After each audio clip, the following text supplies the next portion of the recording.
I was working at an NGO in Hong Kong, and I actually know David personally from many years ago. I met him in 2013. He mentioned at one point that there was a sponsored seat available at the Foundation for Shared Impact, which was sponsored by PwC for social impact leaders. This topic really interests me. Board director training would be something I'd love to engage with, and would help me progress in the positions that I would take on thereafter. So after the training, I went on to join two boards quite quickly.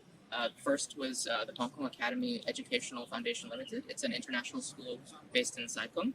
And the second is Migrasia, which is an NGO that helps migrants and underserved communities. Always been passionate about migrants and assisting people who are underserved.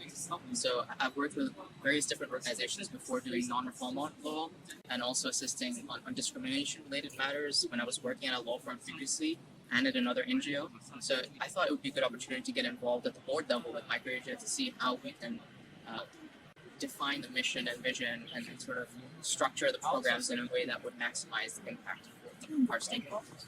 So we had a lot of breakout sessions and we had a lot of case studies. And I think that's what made it more impactful, because as much as you learn from the instructors, they are in effect actually facilitators of learning. So I think that I didn't expect it to be so interactive and so practical, but I was very surprised and very happy with the way that it turned out. There was a lot of interesting new concepts like moral disengagement and a cycle of fraudulent behavior, which I found quite interesting.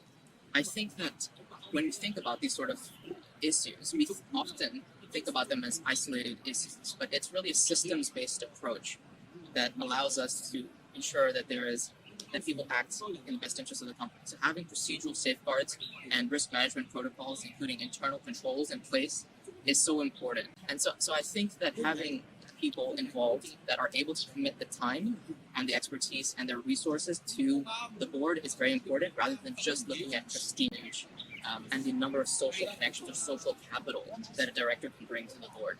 And I think if we look at the risks of going down that route, we can find path towards more diversity and inclusion and value to skills and time. I think it's an effective layout in the sense that there is an online component and then a Zoom training. So you can move at whatever pace you want, and it also caters for people with different schedules. So if you're unable to attend the live session, it's recorded and it's uploaded. And when it is running, it is very interactive, and there's a lot of tools in place where you can do quizzes on the spot.